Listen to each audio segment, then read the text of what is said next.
Graça e paz a todos. Sejam bem-vindos a mais uma reflexão da Palavra do Senhor, mais uma devocional, onde temos o intuito de ler a Palavra, de ministrar ao coração daqueles que me assistem. Meu desejo é que você seja abençoado, é que seus caminhos sejam direcionados pela Palavra. A Palavra é poderosa para transformar vidas, para renovar. A Palavra de Deus é o manual que o mundo precisa nesses dias. Não há outro além de Deus. Não há outra pessoa que pode te ajudar ou nos ajudar além de Deus.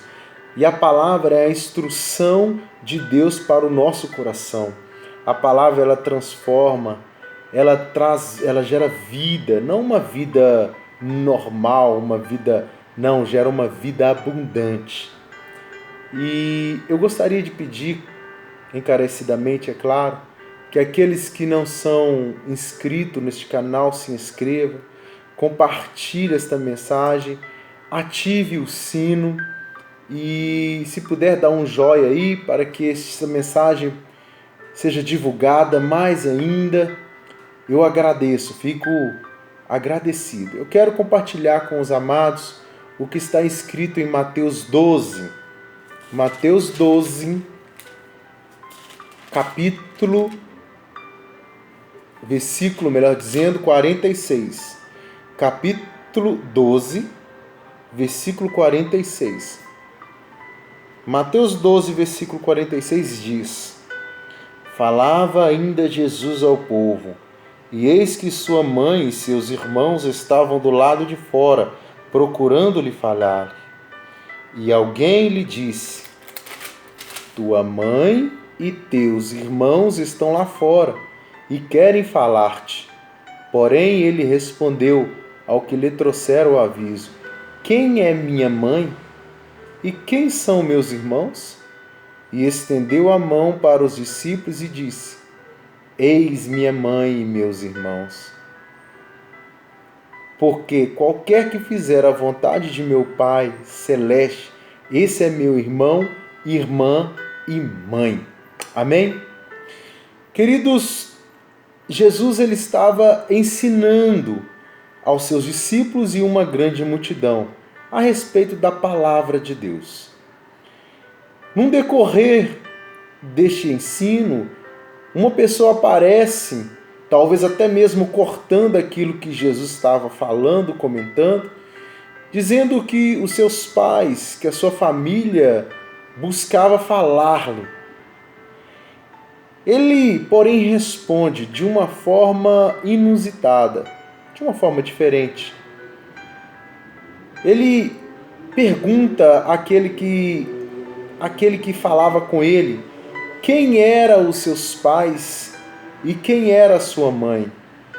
Ele estendeu as mãos e disse que a sua família eram aquelas pessoas que estavam ali sentadas ouvindo da palavra de Deus. Algumas pessoas, ao ler esse assunto, interpretam Jesus como sendo um homem, um Deus sem educação, porque excluiu a família, excluiu os pais, os irmãos, a mãe. Mas essa não foi, na minha interpretação, não é o que Jesus quis demonstrar por meio daquela palavra, daquele contexto. A grande pergunta é: como os judeus enxergam a família e como Jesus enxerga a família? Os laços familiares do povo de Israel eram rigorosos. A palavra fala, houve um homem chamado Jefté, e esse homem ele foi gerado por uma madrasta. E a palavra fala que só porque ele foi gerado por uma madrasta, ele foi excluído de sua parentela. Ou seja, aquele que não pertencia à família, não pertencia a um vínculo de sangue, ele era tratado como escravo.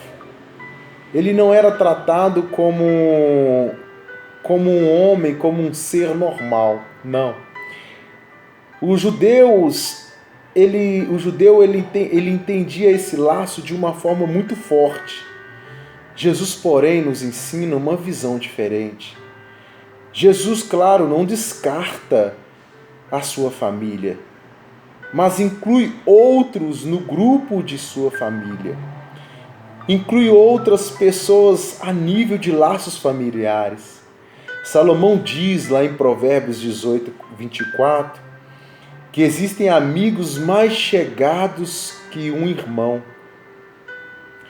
Com isso, irmão, não quero que você exclua a sua família, porque sempre foi projeto de Deus uma família unida.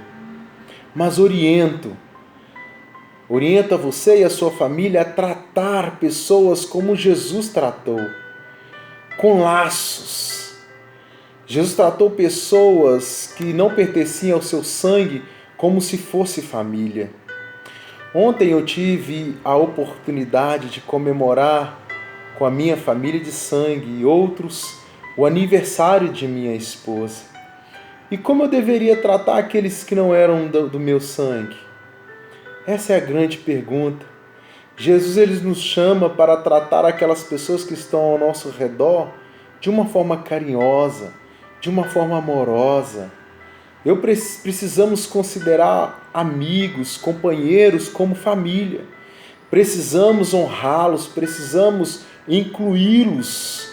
Jesus nunca excluiu pessoas, pelo contrário.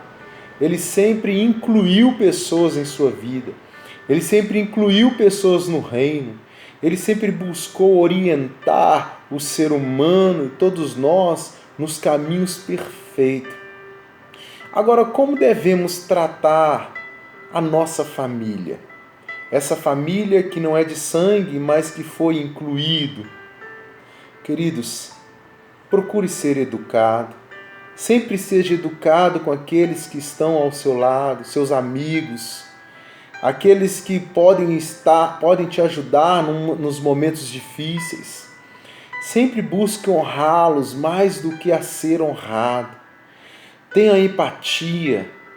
Existem pessoas que sofrem por alguma doença ou estão tristes, mas existem outras que não reconhecem a dor dessas pessoas.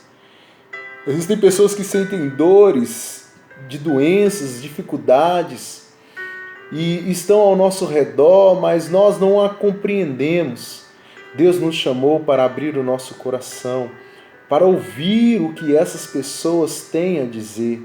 Coloque-se sempre no lugar do outro. Peça sempre perdão. Reconheça o seu erro. Perdoe sempre.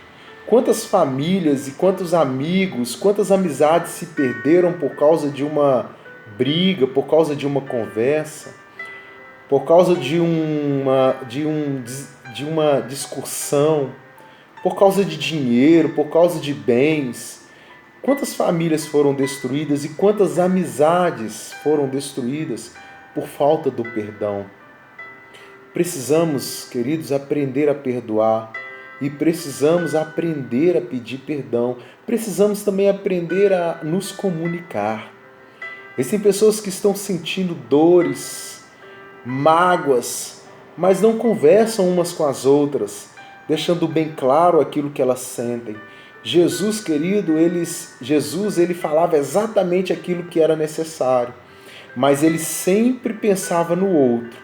Ele sempre honrava mais do que era honrado. Use palavras gentis, profetize vitória na vida do outro, valorize a opinião do outro, ouça sempre que puder. Existe esse ensino.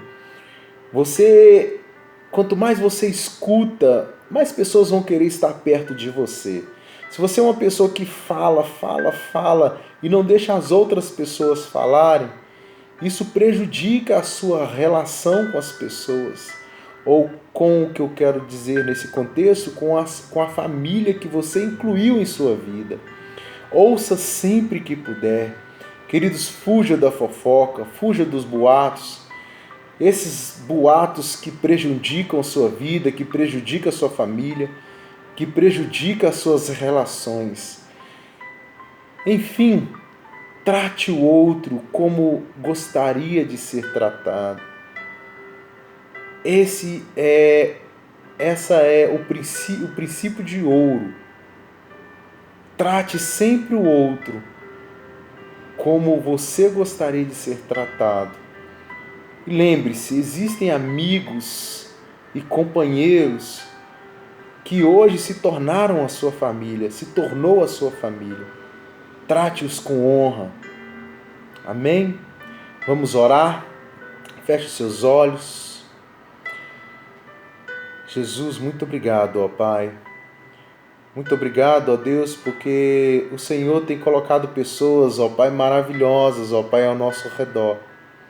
E muitas vezes, ó Pai, temos excluído, temos, ó Pai, lançado fora com as nossas brigas, com as nossas raivas, com a nossa forma de ser, mas que nesse dia, ó Pai, possamos compreender essa realidade e que possamos fazer dos nossos amigos, companheiros, dos nossos discípulos, líderes, ou seja, todos aqueles que o Senhor tem colocado, ó Pai, ao nosso lado, que possamos fazer deles, ó Pai, também uma família, cuidar deles, ó Pai, amar cada amigo, amar, ó Pai, cada pessoa que está ao nosso redor, cada pessoa que o Senhor levantou, ó Pai, que possamos viver, ó Pai, em unidade.